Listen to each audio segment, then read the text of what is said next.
बीर सिलागां बसुमतारी BLTनि गायसनजेननाय आफादगिरि लोगोसे बर' हारिनि सासे गेदेमा दैदेनगिरि बिथांनि थैनाय सान फालिनो जों बयबो बाहागो लादों।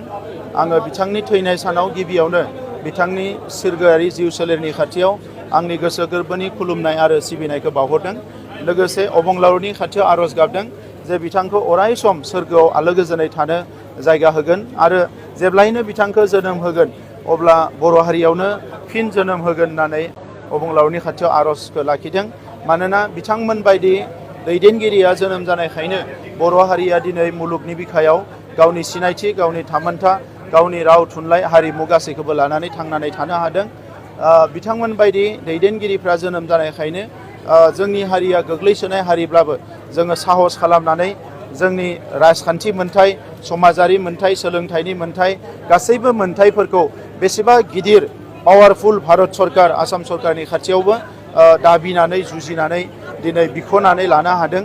दा बेफोरनि थाखायनो बिथांमोना जोंनि बर' माहारिनि अख्राङाव अराय अलंबार जानानै थागोन आरो बिथांमोनखौ फैबाय थानाय इयुन जोलैयाबो अराय सम सिबिलांबाय थानांगोन।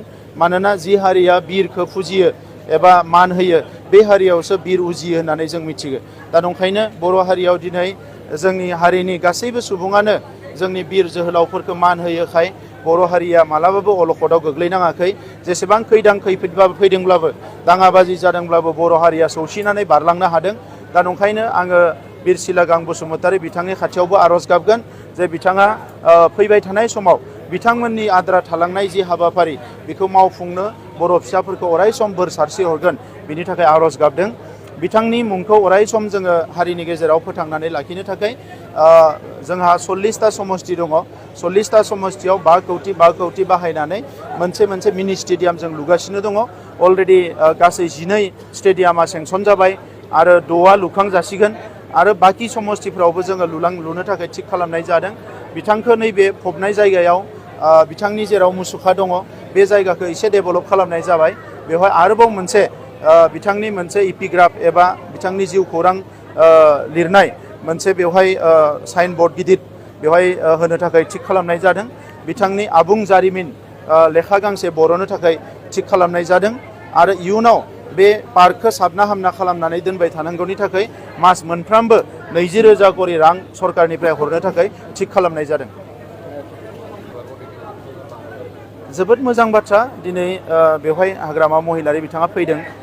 बिथांनिनो आगोलनि आफादगिरिमोन, बै आफाद सेम आफादनिनो आरो लोगोसे बर' हारिनिबो सासे गिदिर दैदेनगिरिमोन बीर सिलागां बसुमतारीया।